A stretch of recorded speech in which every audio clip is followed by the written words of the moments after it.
Okay, we are getting started. Let's see here. Okay. Hello, everybody. Now, George and Justin, when you guys log on, I see one of you in here. Can you see if it gives you the option to send me a request to join me? Hi, everyone who is filing in. We're going to be talking Maryland Heritage today. Hello, hello, everyone. Let me send a couple of requests to join me.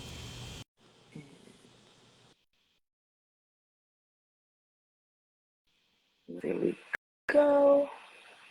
Okay, send a couple invites out. So, guys, we're going to be talking to George and Justin from Maryland Heritage Rye, a very new brand on the scene, but they are making quite a splash. So, I'm excited to get into that.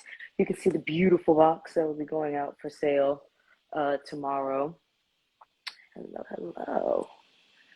I see you. I see you. I'll invite, so whatever page you guys are going to find, send an invite to all three. So, there we go. Okay. You think this is gonna work? Yeah, I think so. All right. Hey, guys. Nope, you gotta put the book on. Can you hear us? Yeah, we can hear you. Oh, perfect. Oh, Awesome. good. And Awesome. everyone can still see Yeah, the I mean, we box in the figured background.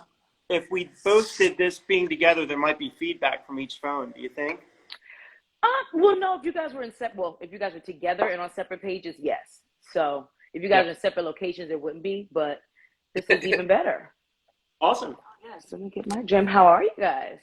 Good. Good. How are you? I'm pretty good. Hello to everybody that's joining. Thank you for joining us. For people who haven't been watching our lives that we've done so far, we welcome that you guys, send us questions and everything for George, Justin, Seelbach if you want to ask me something. So feel free to either comment your questions or if you want to actually submit them, there is an option on here for you to just submit them directly also, and I will get to them, throughout the conversation wherever it fits. And so, yeah, hello. Oh. So I always start with just giving everyone like background on the people behind the brand. And so this is a very relatively new brand. Have you guys, it hasn't even been a year yet, has it? No, it's just been a few months, and Yeah. Justin and I are both liquor store owners, and we've done countless barrel picks together. We never had any intention of making a brand, uh, but here we are, and Yeah. it's been so much fun. And so how did you guys go from doing barrel picks to then deciding to start your own brand? Well, we ran, ended up meeting someone that had access to these rye barrels, 40 MGP or Seagrams, 14-year-old ryes. Initially, we looked at it like a barrel pick. Let's pick one or two of these. Let's have some fun with it. And when we went through and started tasting more and more of them, we realized we needed all of them. From then, we realized we're not going to have 40 barrel picks. It's just a little too much. So we have batches. The gentleman we bought them from, Henry, has strong links to our rye past here in Maryland. He had a lot of these old labels. He says, you can use one of these old labels, so next thing you know, we're coming up with all these batches and a few old Maryland labels, and what we got. I love it. So, and who does the blending between you two? Or do you Well, both do it? George is a pharmacist, so he's Mm-hmm. very. I would say he's like mad scientist. I mean, he goes through every option, feasible option that you could. I mean, we have a spreadsheet of every. I mean, you've seen it, D. It's a Mm-hmm. spreadsheet of the barrel, every weight of the barrel, the weight of the barrel when we dump it. The proof. It's awesome dealing with him because he obviously, he takes it to the nth degree. But again, you want that micro batch that you're blending to mimic the big batch. Mm-hmm. And that's ultimately, I think, where we saw, a difference in was we wanted to make sure if we were tasting this micro blend that we did and we loved it, we wanted that to make sure that was going to be the end batch if that's what we chose it to be. I helped obviously, blend in the sense of tasting and picking out barrels. And we also had a couple people, we were giving out samples to people we really trusted and saying, hey, give us kind of not like super intense details, but tell me if this is oaky, sweet, if this is, sweet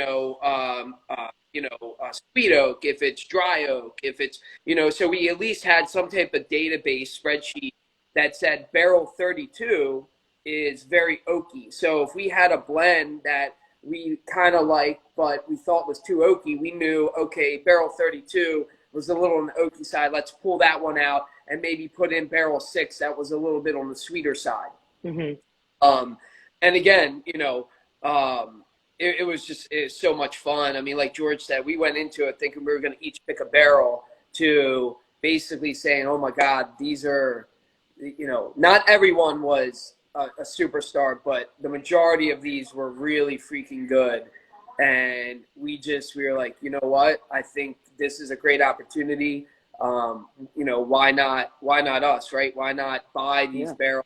Because if we didn't, somebody else would have definitely jumped on it. And to give a little shout out, Dixon Dedman, formerly of Kentucky Out, now of 2XO, he kind of consulted with us. Because again, we pick single barrels, but we've never blended before. Yeah. So we would call Dixon up and just kind of different questions and stuff like that. And again, a lot of it's trial and error and figuring out what people like and stuff like that. But it was so much fun. I mean, it's awesome. And I mean, you guys have definitely made some noise with these releases. I tell you that much. We've sold out of everything we've gotten from you all. So congrats on the great response that you've gotten to it. So it seems like it was worth it in the end to start this venture. So cheers to you guys on that. I want to dive into this weighing the barrel situation because not all blenders use that method. So I want to hear more about that. I think especially our whiskey nerds in here that are listening would like to hear more about the method to the madness in terms of what made you even choose to go that route with it. I like it. Yeah. I've never heard anyone reference weighing the barrels as a part of their process for blending. So I couldn't imagine not weighing the barrels, but I don't think anybody does. Let's put in perspective. Let's pretend you have 2 barrels that you're going to blend. Barrel 1 has 100 gallons in it. Barrel 2 has 50 gallons in it. If I just go and take an ounce out of barrel 1 and an ounce out of barrel 2, you're not going to get a representative. You in essence, you have to take 2 ounces out of barrel 1 and 1 ounce out of barrel 2 to get the proportions, because barrel 2's got half as much as barrel 1. Mm-hmm. So in essence, that's what we're doing. We're trying to figure out how much juice is in each barrel.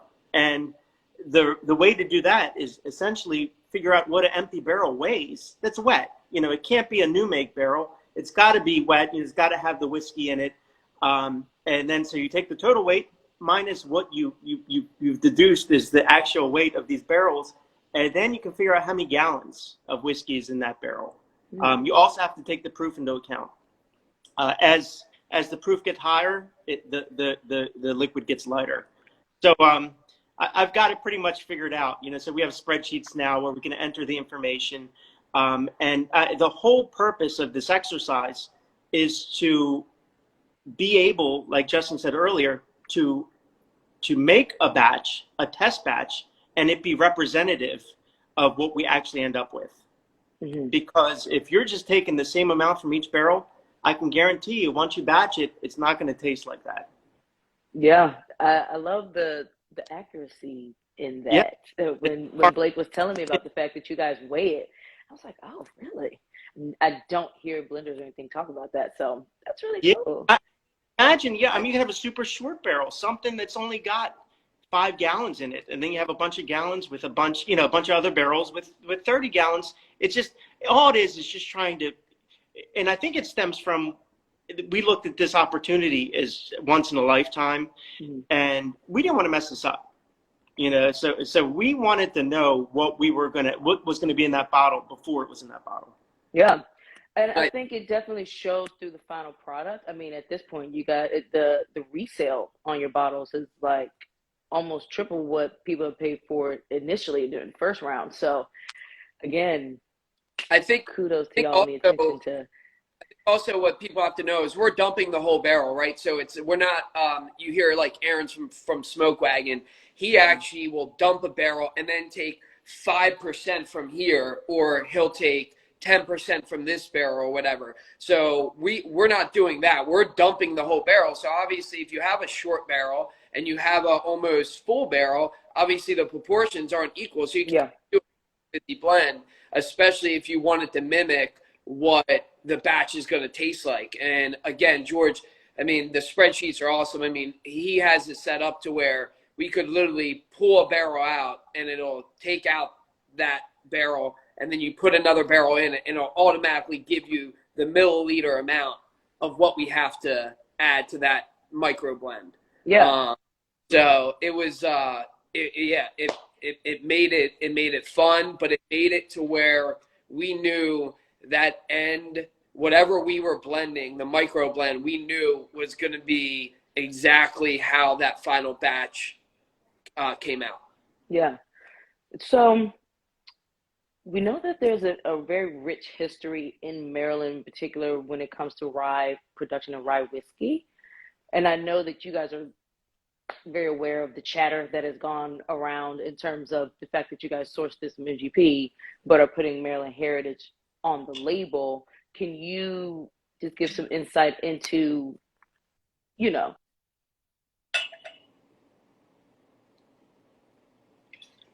into why you did choose to go with the name Maryland Heritage Rye while utilizing a rye that's not produced in Maryland? Sure. No, absolutely. And it's funny, we're thrilled with this, and everyone local in Maryland is thrilled with it because they know us and who we are and what we do. Mm-hmm. It really, the chatter comes from outside, and rightfully so. I mean, who is this? What is it? It's not even from Maryland. Yeah. So to go all the way back, Maryland's history is in sourcing. A lot of these Maryland brands were sourced to begin with, but that's really not what we wanted to go or where we wanted to go with it. What we wanted to do was draw attention to how great our rye past was with this special whiskey, and we were actually able to do it because Henry had these ties. His father was right in the thick of things. Mm-hmm. With all of these brands back when they existed. He's got boxes and boxes of all these basically labels and bottles and just unbelievable trove of Maryland rye history. So we definitely we had the opportunity. It was staring us in the face. I know it's from Indiana, but it's good. I think too, coming down to it is, what better way to pay homage to these Maryland brands that realistically, probably besides the whiskey nerd or geek, 95% of the people probably don't know Sherbrooke or Sherwood. Mount Vernon, maybe, right? But most of these people don't know these brands. And realistically, these brands would have just sat idle and nothing probably would have ever came about these brands. Mm-hmm. So we wanted to just kind of pay homage to the Maryland past. We're not trying to mimic the whiskey from the past. We're just trying to pay homage to it. And what better way to pay homage to it than what I think is the best rye in the industry right now? I mean, I know I'm biased, but, tell me of a better rye than what these are. I mean, this juice is really that good. And I think, again, it's especially the Mount Vernon. That's what I'm sipping. I know you like that one. Yeah, that was my favorite. That was my favorite by far. So I would pick a yellow label with red ink, and I love it because yellow is one of my favorite colors in the wheel. So I like the label on that one, and I like the juice in the bottle. Yeah, I mean, it was either that or putting his face on the label. I don't know if the resale would have been quite as hefty as it's been, but but I do hear it. I see, you know, And we understand it. We do. I think a good comparison would be like Michter's, right? Yeah. Michter's is an amazing brand. I love Michter's. Everything about Michter's, I'm a huge fan. But they were originally Pennsylvania. They distilled in Pennsylvania. They were Pennsylvania whiskey, right? Well, then they resurrected the brand, moved it down to Kentucky, and sourced Kentucky whiskey. They weren't even making it. And again, there's a perfect example. I mean, there's a lot of examples. I mean, sourcing whiskey. I mean, look at the Van Winkles. Look at Willet. You know, before they were distilling KBD. Like it's, you know, again, we weren't trying to. I think where the discrepancy is I think people thought we were trying to confuse people or try and get over on them. And all we were trying to do was, if we're going to pay homage to Maryland Pass, let's try and get the best whiskey that we can find. And with Henry, it just worked out so well. I mean, Henry has the biggest Maryland rye collection in the world. I mean, the bottles he has are that collection. People have no idea about. Now, I had no idea what some of these brands were. So I think that was the ultimate goal. Yeah. And yeah. I think especially, I mean, for me as a consumer and a retailer, I appreciate the transparency that you guys, you know, give when it comes to the story behind how you even came across the barrels or whatever. A lot of people like to, even if they're not signing NDAs, a lot of brands still aren't comfortable sharing where they're getting their juice from. So, of course, the Maryland Heritage aspect of it for me doesn't bother me because y'all are very transparent about the fact that you did source it from MGP. And I think that's fair. I mean, Henry bought these as new make. So he bought these in 2007. These were distilled December 27th of 2007.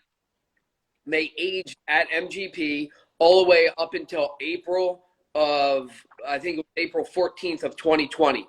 So for 12.4 years, they sat at MGP, and then they did a transfer of bond to the Henry's warehouse in Maryland. And for 2 years, they sat in not a freestanding, free-flowing air warehouse, but basically a insulated warehouse. So probably for those 2 years in Maryland, they weren't getting as much barrel maturation and barrel interaction, which I think was probably maybe a good thing. I mean, 2 years is a long time. Yeah. So I think, you know, it calmed down some of the what could have been over oaked. It calmed some of that. Yeah, exactly. That's what I was thinking when you said that it was insulated, that, you know, not too much air coming in to force more of that whiskey into the pores of that barrel. I think it did it justice to kind of sit in a space that wasn't too much interaction with the environment. So that's a good thing. It's been some time aging in Maryland, y'all, so that counts. That definitely counts. Somebody asked what I was getting from the Mount Vernon. Are you guys sipping on Mount Vernon right now too? We are. Okay. So we had a question about flavor profile, like what we were getting from it. I know for me, I definitely get notes of dark chocolate. I'm getting spearmint for sure. I'm getting fresh cracked black pepper for sure. What are y'all picking up? So on Mount Vernon, and I would say just in general, what I loved about these barrels and the batches too, but what I loved overall was there's like a peppered cola note. And when I say pepper cola, I'm thinking like of a pepper that has sweet and spicy. Mm-hmm. And it's stronger in some of the other batches in the Mount Vernon. But again, to me, the Mount Vernon, you know, what we wanted to do with the batches was we wanted to have a sweeter batch, which we think is the Mount Vernon. We wanted to have more of that rye-centric kind of rye forward, which we think is the Sherwood. And then we want to have a batch that's a little bit of best of both worlds, which we think is the Sherbrooke. And again, the best thing about whiskey is there's no right or wrong answer. Everybody has different opinions. And I think the coolest thing that I absolutely love about these three batches is everybody has a different favorite. Everybody does. Like your favorite's Mount Vernon. My favorite, I think, is Sherbrooke. Somebody else's favorite, you know, might be Sherwood. I know down in DC, a lot of the guys at Cinder, they love the Sherwood. And but with the Mount Vernon, I mean, what do you get off the Mount Vernon? It's sweet. It's your bourbon drinker's rye. Yeah. It's just approachable. It balanced, and you do get that nice sweetness on the back end. That chocolate note that you picked up on right away, mm-hmm. It has that dark oak richness. It's like that good kind of bitter sweet chocolate for sure. Yeah, for sure.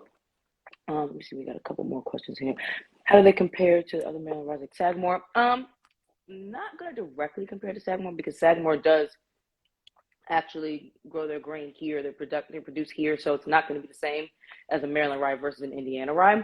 But Sagamore is my favorite rye produced in Maryland. I will say that. So I mean, Sagamore by far is just delicious. Period. But Yeah. also, this is delicious. Period. Completely different. But they're completely different, yeah. So I don't want to, not do either of them justice by trying to directly compare them because they're both great in their own ways for different reasons. Both just solid ryes in general. And this is not, if anybody doesn't know, this is 95.5, so 95% rye, 5% malted barley, and then it also was put into the barrel at 120 proof, so entry proof was 120. Sagamore, does a blend of 95.5 and then a high.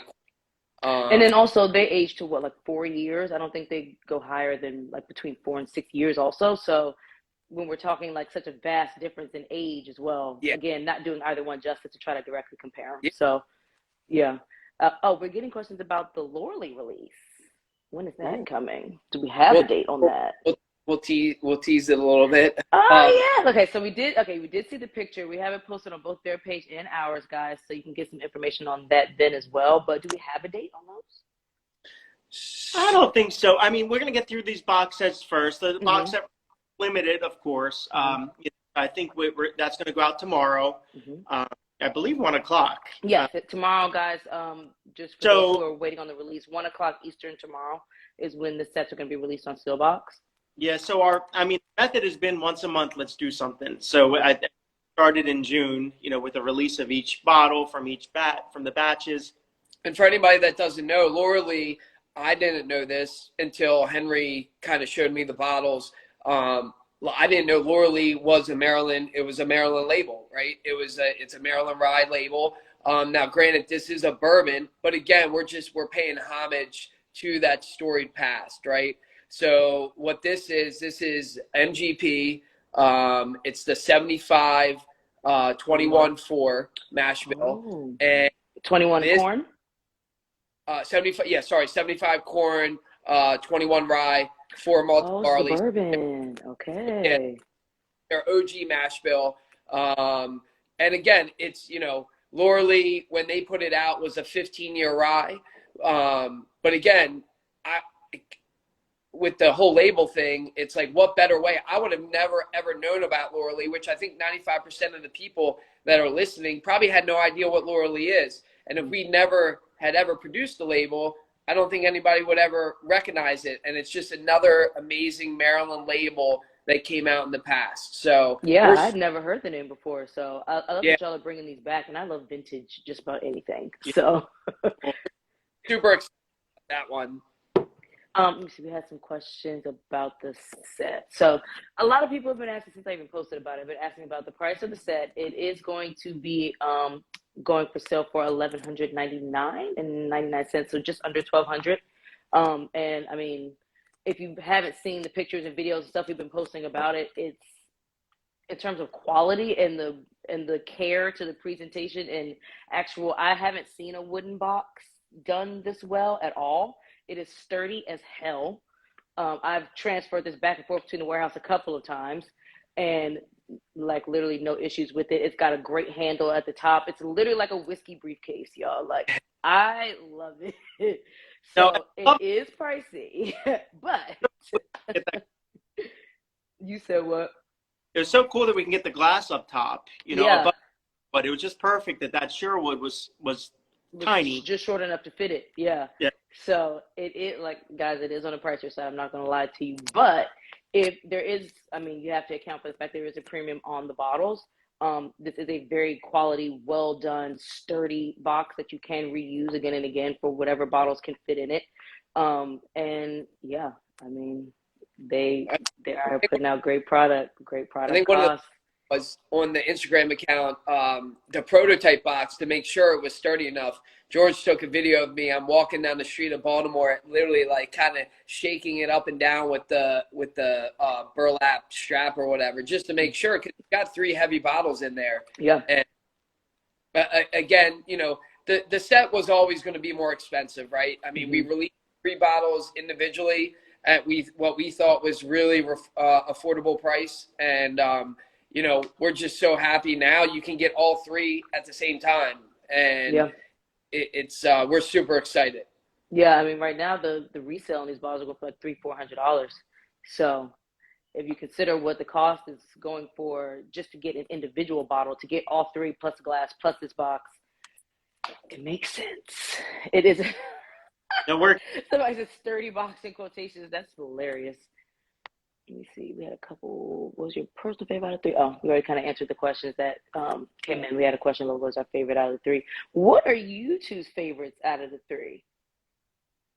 Oh, I mean, it's like a parent, you know, asking. I was just about to say, I like trying to pick between your kids. The unique thing about this, old ryes, they open up. It's a real thing. It's not like when you open up that one of these bottles and you drink it, and you put it down and you drink it again in 4 days, it's going to taste completely different. Yeah, that's one of my favorite things to do with my. I like to sit. I'll sit stuff out overnight. Like I'll taste it first, and then I'll let it sit out overnight and taste it again, and it's a completely different thing.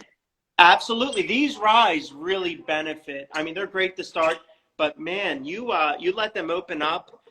So it's almost like I really do love the Mount Vernon from the get-go and the Sherbrooke, but once the Sherwood is open, there's just no beating that, you know. So it just takes it to a completely different level. I really I gotta sit these out and do an overnight taste on these. The Sherwood specifically is the one that I think is the most dramatic change. It's amazing. So whereas the Sherbrooke, I think doesn't change as much. Yes, I think my favorite Sherbrooke. I'm a rye guy, and it's funny. I make jokes with all my friends right now because after this, you know, these 3 bottles came out, I make a joke that I don't like bourbon anymore, and it's just I think it stems from at this age what you're getting. You're getting the sweetness of the oak, right? You're getting a lot of barrel interaction, but then you're getting all the flavor of the rye. But again, it absolutely makes me thrilled how different and how your favorite's Mount Vernon and this person's this. I just think and there's not a right or wrong answer at all. It's but Sherbrooke for me, it's just it has a little bit of that. It has that tobacco. It has that leather. But it has that pepper cola note that I get more than anything on the Sherbrooke. So for me, it's Sherbrooke. But I agree with George 100%. Sherwood, if you have a Sherwood and you opened it and you thought it was a little hot in the beginning and you were like, let it sit. And especially when you get down to maybe 3/4 or a half of the bottle, oh my God, I can't believe how much it just changes and it sweetens up. And it's, so... what your favorite still Mount Vernon? Yeah, my favorite still Mount Vernon. I like all 3, but this one is my favorite. I like my ryes. Like I appreciate the spice in a rye, and I particularly love to get mint, and I like to get chocolate in my ryes. And so this one gives me the most of that. But I like a tinge of sweet to kind of balance out that rye spice for me because I started as a bourbon girl first. Nice. So I like that aspect to it, but I like all 3 for different things.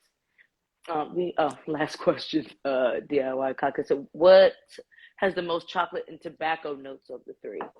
The most chocolate for me is in the Mount Vernon. Now the tobacco notes, I'll have to do a side-by-side with all of them to say.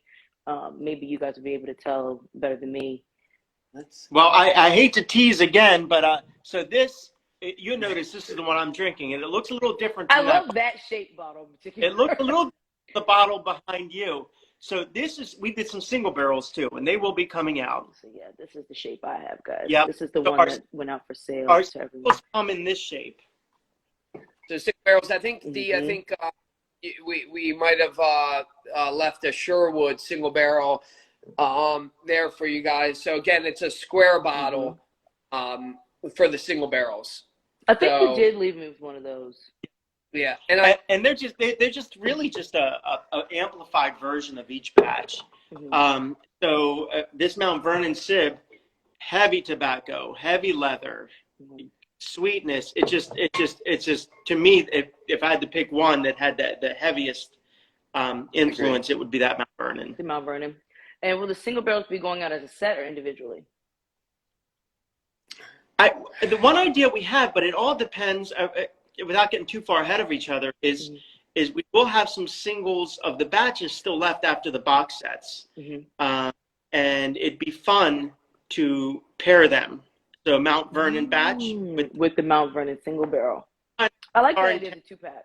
That was our intention too. But the problem is some of these sieves are low. That Sherbrooke, we got 58 bottles out of the barrel. You know, that I have a feeling Justin won't even want to sell one because that's his favorite by far. Yeah. So we'll have to figure that out. You know, it's just I love the idea of pairing them. Maybe a cool box for those two. You know, we like our boxes. And you guys will be first to know as always. Of course.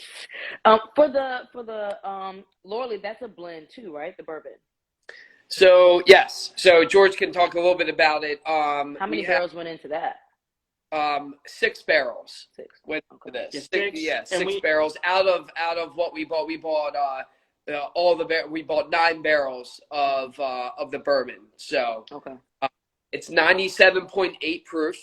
And we're calling it batch 4 because obviously Mount Vernon was batch 1, Sherwood was batch 2, Sherbrooke was batch 3, and then for the batch 4 for the Lorley.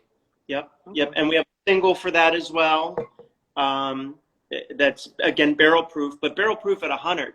So it's actually super low. Like this one's 97.8. So this is barrel proof at a super, under 100, which you don't even really need to dilute it with anything. No, look at that color. It's great. Yeah. It's beautiful. And then what's the age on that one? 16. 16, okay. It's got some nice color on that.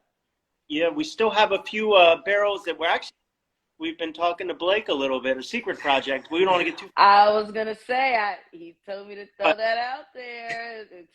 We have anything coming down the pipe, but y'all only share what you want to share. Well, you know what? It's got to make sense. It's got to, and just like with these batches with the Heritage Series, the first thing Dixon told us to do, he's like, combine it all and taste it. That's your master batch. He's like, your goal is whatever you come up with after that, it's got to taste better. If you don't, that's your batch. That's your batch. Yeah. And when you ask what's your favorite, we came up with 3 batches that I felt were considerably better than the master batch combined. And if you're lucky enough to get all 3 bottles, or if you end up buying the set tomorrow, I would suggest that you actually take and blend all 3 together, actually. And I think I don't think it's better than either of the batches, but what I think it is, it just showcases, it mellows kind of the nuances out a little bit, but that's kind of what we did. Obviously, the single barrels were in our master batch, where if you guys do it, the single barrels aren't, but I think that's a really kind of just a cool thing. You do your own little blending project to, blend all 3 together. So when you guys did the master batch, did you guys just do equal parts of all the barrels? No, we weighed them. Okay. By weighing them, how much was in each barrel? So if this barrel weighs 124 pounds, 200 pounds, we know there's 80 pounds of whiskey in there. If this one weighs 300 pounds, we know there's 180 pounds of whiskey in that barrel. So in that case, how do you pick your amount that you put based on that? It's proportions. Okay. It's all proportions. So this weighs this, it gets this much. This weighs this, it gets this much. So all we're doing, it's almost like a mini dump. Instead of using barrels, I'm using milliliters. And again, the three blends that I'm talking about obviously wouldn't be to the exact proportion, but it would be close enough. And again, I think the cool thing is just it's the whole weighing of the barrel. Just to give everybody a side note of the barrel weight, a new barrel typically weighs 95.8 pounds. When we dumped these barrels, that average weight was 124 pounds. you're talking 30 pounds of soaked wood. Wow. Like, literally, that's how much liquid has soaked into the wood you're losing. So you're literally losing 30 pounds of liquid into the wood, which I just think is like, it's about 4 gallons. yeah, I just think it's so wild. That is wild. So George's gonna show you guys wind up sharing or just reselling those barrels that you dump? What do you guys do with the barrels that you dump? So we have good relationships with a lot of breweries. So Sapwood Cool. Cellars, Sapwood Cellars, Oliver's in Maryland. Who else? Maybe Black Flag. So again, we sold some of the barrels to just people that are either friends or just a lot of them again went to breweries because again, you're talking of a barrel that we're dumping locally and is as fresh and wet. And they want wet barrels, right? They don't want them dried out. Yeah. So it's like I dumped this barrel yesterday, and they're like, "Oh my God, I'll take 4 of them." So will we be able to try any of these beers when they're ready, like at the fountain? You know it. Yeah, we know. We'll bring you some for sure. Yeah, for sure. I also plan to come up to the fountain too, though. So I don't mind coming up to try my beer. You're so close, so you definitely do, and I'll definitely make the trip. It is 16-year-old MGP bourbon. The Lorley. But back to the barrels real quick, just to show you, again, the fountain, I have Drug City Pharmacy. So I started off here as a pharmacist, and I think that's why I'm try to meticulous about your process. Yeah. So when we do, and again, that secret project I was talking about with Blake, that we were with the Lorley, I mean, I figure out the percentages. And you can see here, I have 2 barrels in there, and I have the amount. I love that you bring samples to the warehouse in these bottles. Yeah, I'll take it. I get exactly the amount I need and dump it in. I'm telling you, it's the best way. It's accurate. He's got to patent that idea. It's super fun. So, yeah, if you can't tell, we're super proud of our product. We think it's absolutely the best. It should be. And, we gave it everything we had. It wasn't an easy process, but we enjoyed every step of it. And again, not every batch that we did, like I think a lot of people think, it's 14-year rye. Oh, you just, dump them together and it's good. Let me tell you, it took us about 3 months of blending. And again, because you're not tasting, 20 different blends a day. I mean, you're killing your palate.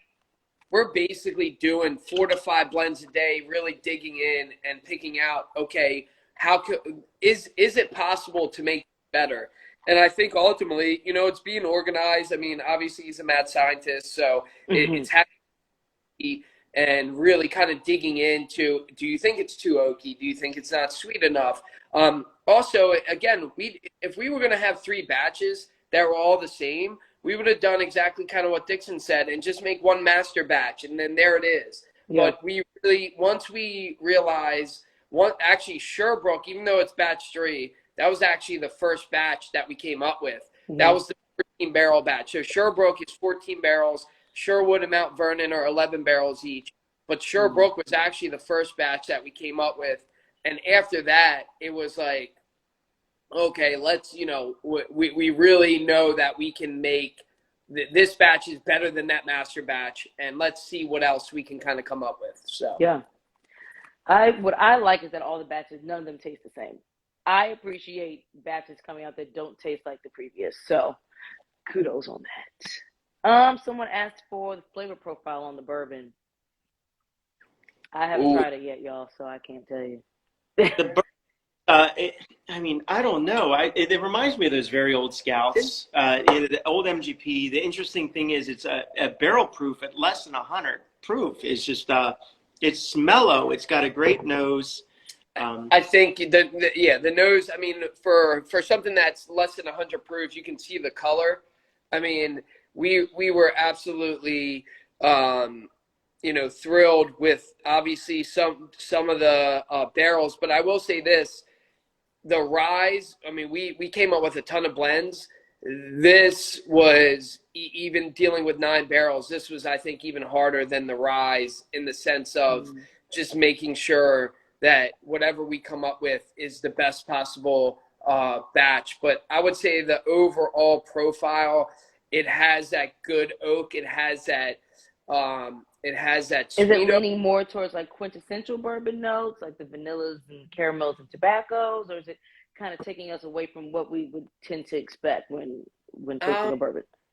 I would say I would compare it to. I think we compared it to what like the Elijah Craig 18 or the Calumet 15. And again, I'm not saying the Okay, no, profile. I do have the Cayman 15. Okay.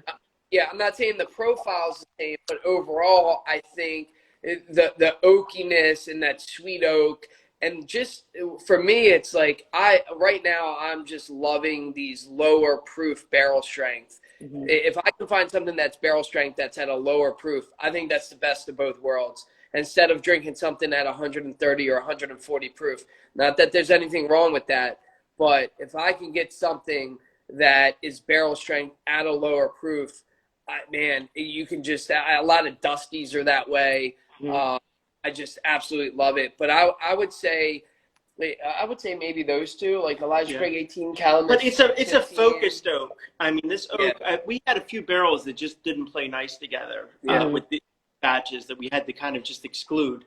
But I really think it's just a really. It's something you could just dig into. It's on our label. It says "sipping whiskey," and that's exactly what it is. It's just really just nice. You pour yourself a glass and enjoy it. It's not overly complex. You get that nice oak. There's no denying its age. But it's good. I But think it also drinks higher than the proof, which in a good. Okay. So I think some of the best things with Dusties and old whiskey is something 103 proof. It typically always drinks higher than the proof, and that's a compliment.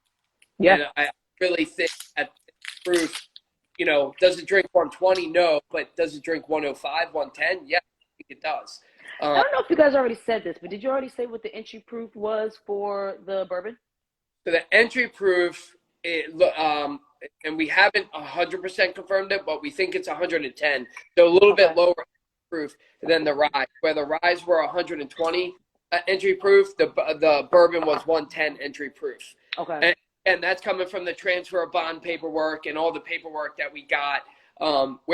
Just to let everybody know, and we're being as transparent as we can be, the Lorley Henry did not buy as new make. So he actually bought this from a broker in 2015. So he bought it from a broker in 2015 at 9 years old. And at 9 years been old, aging in Maryland with him since. no. So it actually, when he bought it in 2015 at 9 years old, it sat at MGP. He kept it there. Okay. It sat there until actually this year, and then got transferred to bond in May. Yeah, May or June. I have to look at the paperwork, but I'm pretty sure it was May. So where the rye was 12.4 or 12 years in Indiana, and then 2 years, sorry, in Maryland. The bourbon was all 16 years at MGP. Okay. And I think, we kind of did answer this, but I think they just joined us, John Manuel. Yes. So the Lorley bourbon is going to be released after the 3-pack set. Yes. That will be coming after, probably the month after, as we can expect to get more information on that, including the pricing.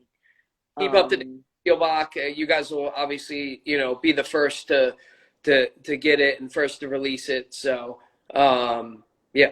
Yes, y'all know we send out plenty of emails and texts, so don't worry. Y'all will get all the communication. And we talked about mash bill on the bourbon already. I think you said 75% corn, yes? 75 corn, 21 rye.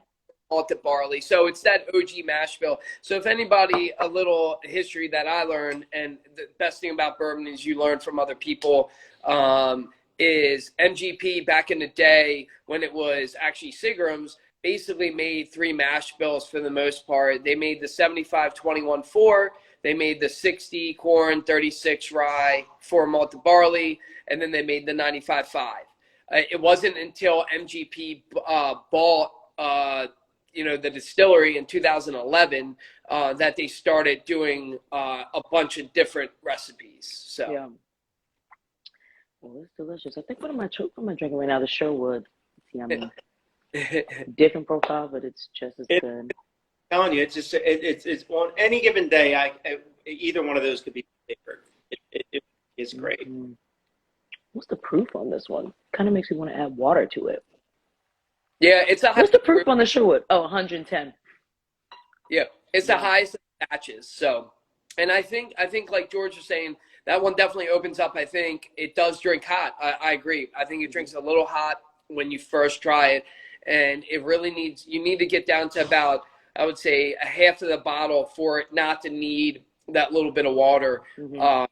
But just so real quick, just so everybody knows, if you haven't tried these yet and you want to try them, if you have an option, if you're in DC, if you're in Maryland right now, you can go to Jack Rose, Bill's place. You can go Jack Rose and try the flight.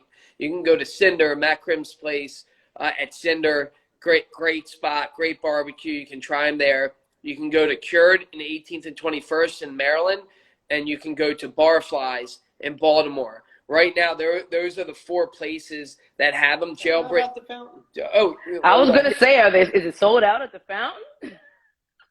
Yeah. And you can go to plug the main source. Right. Come on. Jailbreak Brewing used to have them, but they sold out already. Okay. But of course, the fountain will always have them, and yeah, I mean, obviously the fountain's got great food too. But those are the places that if you're kind of on the whim of do I buy the set? Do I not buy the set? Please, we send them to these places so you can try them. We want you to try them. So please go, stop at those places. Really good price point. I think the flight's like $40 or $45. So yeah. So once so you guys have a reserve still that you're holding back to kind of do a side by side with single barrels, correct? So there will be another opportunity outside of the 3-packs for people to get their hands on bottles. Yes. It just won't be right now. No. I just want to clarify that for everybody.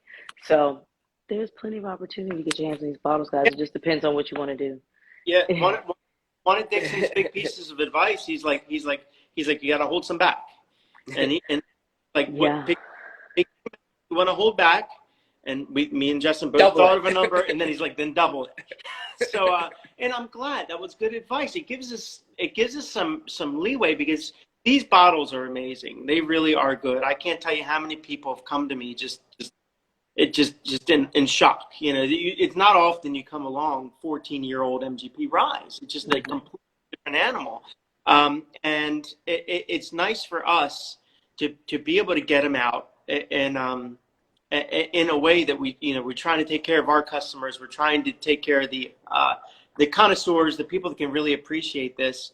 And it just by giving us a little bit of time, it just makes life a little. It makes it a little more manageable. As opposed to once, I think it'd be sad if we just sold everything at the same time in one drop. Yeah, for sure. I like a later down the line kind of library release, as we kind of like to call it at Seelbach. Yeah. Keeping stuff for the library and reintroducing it later. It also gives it time to spend some more time in that glass, and people don't necessarily consider the fact that the more time it spends in that glass, there's no major shifts in taste profile, but there is a bit of change that happens there when it gets the opportunity to mellow out. So I always appreciate a library release. So I'm excited for the single barrels. I cannot wait. And we are down to our last 10 minutes. So I do want to ask, just for myself, one, how does a pharmacist get into the liquor business? How'd that happen? Well, this place is special. We have a pharmacy, we have a liquor store, we've got a grocery section. Because it's a super unique kind of combination of things to put together there. Those recliners, for God's sake. Yeah, we have recliners. We have a post office. We bill pay. So random. We have snowballs. I don't know if you know what snowballs are. It's really kind of I've heard the term. I don't know what it is. It's really just ice, kind of shaved ice, and we have flavor. Okay. Ones are most, but we do weird stuff, marshmallow on top, and it really is a Baltimore sort of thing. Okay.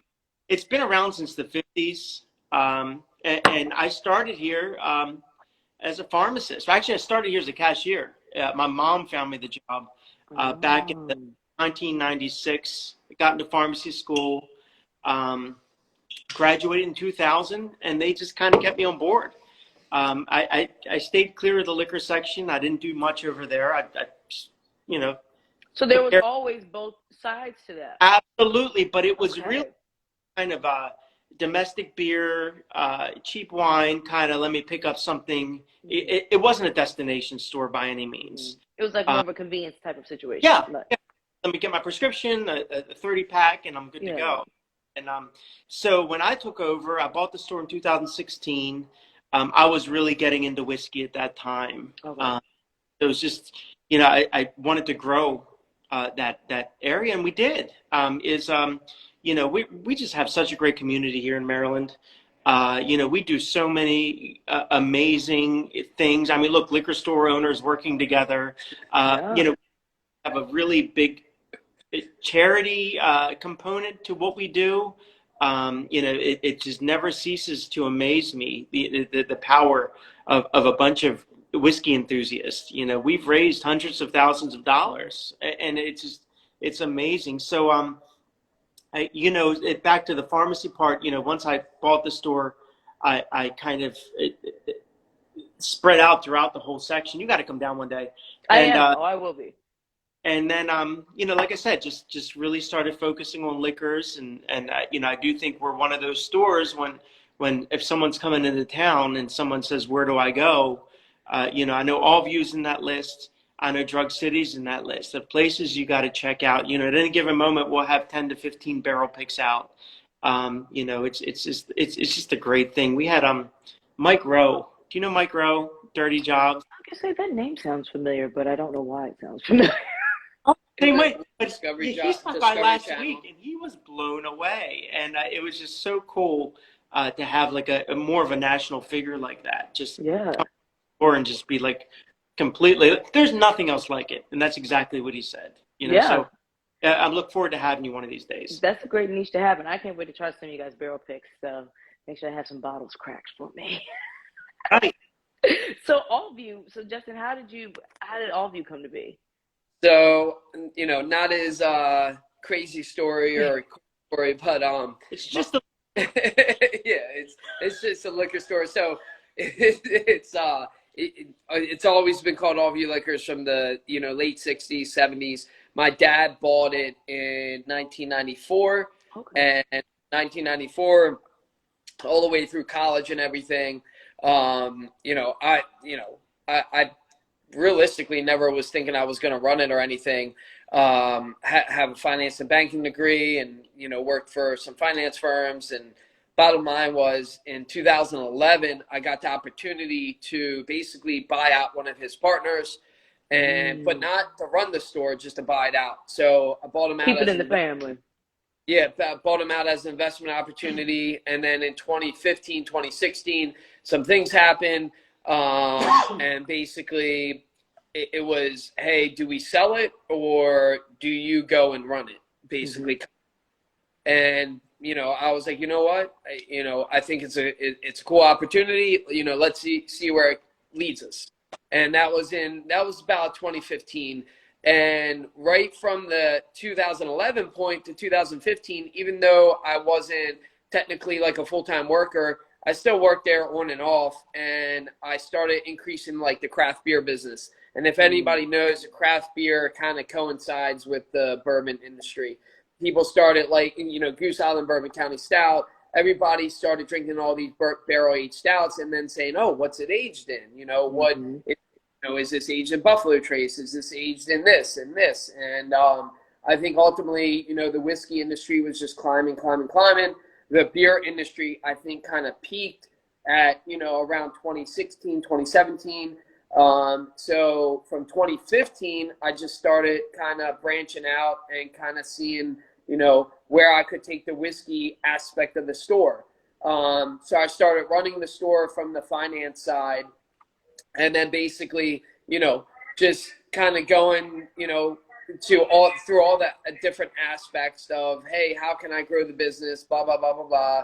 And it started with barrel picks. I remember in 2015 talking to Connie from Four Roses and just saying, hey, how can I get in? And she's like, well, it's going to take you a little bit while. And I was like, okay, no problem. Granted, it took me about 3 years to get into the program, but I was fine with that. Mm-hmm. So we just started building up the whiskey business. And like George said, I think the biggest difference is if you're a known bourbon store, people will travel, right? Mm-hmm. Liquor stores, True. People will my dad, travel for a great store. yeah, dad taught me in an early time frame, liquor stores are all about convenience. I say it all the time. My parents own the store. I own the store. My sister, when she comes in town, if they need whiskey or they need wine, they don't come to all of you. They're 20 minutes away. They go to their neighborhood store, right? It's all about convenience. But if you have the ability to gain the traction of people traveling, and that's where the whiskey Mm-hmm. aspect comes in, that's where the craft beer aspect comes in.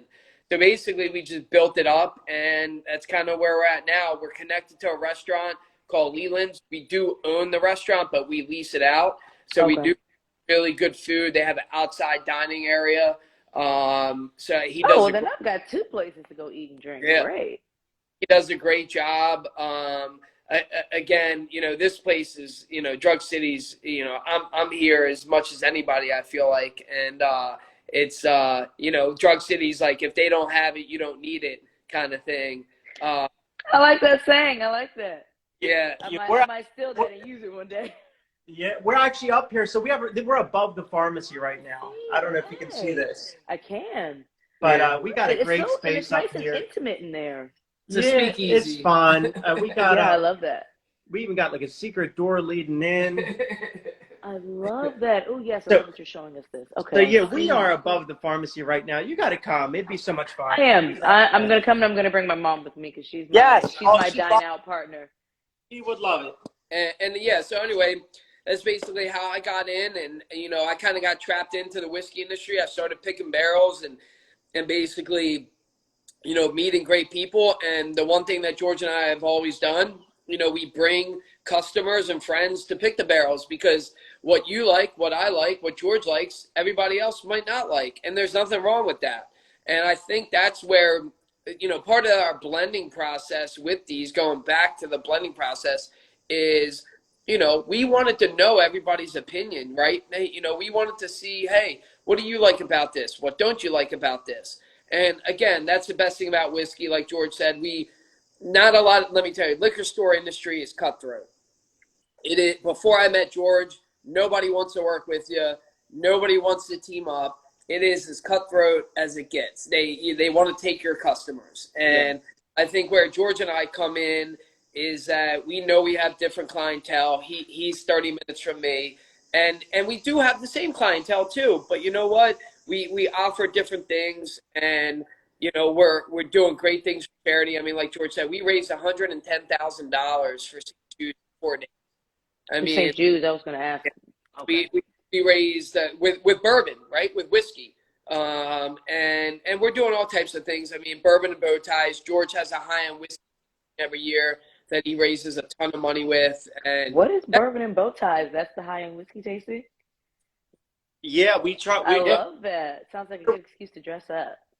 Capital Grill caters it at $500 a head, and we'll get Okay. 40 people, every time. So we raise 20,000. That all goes to them. It's our local bourbon and bow ties. But for that, I'll open up the bottles that just don't open. Minter's 25-year Double last Eagle Rare. drop. Yeah, just stuff. Nice. So much fun, So we enjoy opening bottles, shipping bottles, and of course, our prices are all good. We pride ourselves as being enthusiasts, So we try to run our stores like we'd like to see a store run. Yeah. I that's like what that. And so how did you guys wind up even meeting each other and, collaborating and doing all this? I love it. But yeah, but we definitely had people that, you would hear, oh, Justin's doing this. I'd see his name a lot, Okay. We had a mutual friend connect us, and Nice. we are. The universe makes no mistakes. I love that. All right, well, I'm not gonna hold y'all all afternoon, guys. I've already taken an hour of your time, but I appreciate y'all hopping on with me. I think people have got a lot of good information now, more about the Maryland Heritage brand and how it came to be, and what's coming down the pike. So I'm excited. Again, for those who joined us a little bit later, the 3-bottle box set is going to be coming out tomorrow, dropping at 1 o'clock Eastern, on Seelbach. So. questions. I'm sure an email will be going out also, but yes, just keep an eye out, guys, because I don't know how fast it's gonna sell. I'm not even gonna tell you. Because Hopefully I didn't really anticipate that it was going to be such a splash for the first 3 matches. yeah, I knew they would sell, but there was no way to know just how well. So, no, so we shall see. yeah, I'm hoping we get a little more than a minute this time. You I know, know, but I think it's going to do great. I mean, again, you guys, the box in general is like super quality. It's not something that you would buy and then throw away. It's a perfect like gift. If you have those whiskey enthusiast friends who are just really into this type of stuff, like it's a perfect gift or something like that. It's a perfect gift to yourself. They asked how much. $1,199, sir, ma'am. I don't know. Three, three. Gender, of course, we just asked, but yes, $1,199.99, so just under 1,200. And yeah, it's worth it. I'm thanks not so being biased in saying that. Thank you so much. This has been great. You guys Thank are you guys. This is partner. great convo. awesome. Hey, congrats on the app too. Congrats on the app. Thank you. Yes, guys. We officially have an app. There will be a whole nother kind of rollout and more information that we'll share about it and some incentives and some special releases that will only be available on the app. For those who are Nice. not quite convinced yet off the convenience of it alone, there will be some special bottles that you won't have access to on the website, but we'll have access to on the app. So definitely download the app. We have it on Apple and for Apple and Android phones. Just search Seelbach, it will pop right up. And yeah, it's Awesome. just the convenience of it all, guys. It's an app world we're living in. So yeah, why not get your bourbon in an app? So yeah, thank you guys. I appreciate it. Thank you everybody who asked questions, who chimed in, who commented, all of that. We of course appreciate y'all tuning in every time we do one of these. And until next time, Cheers. y'all have a great afternoon, you guys. Talk to you later.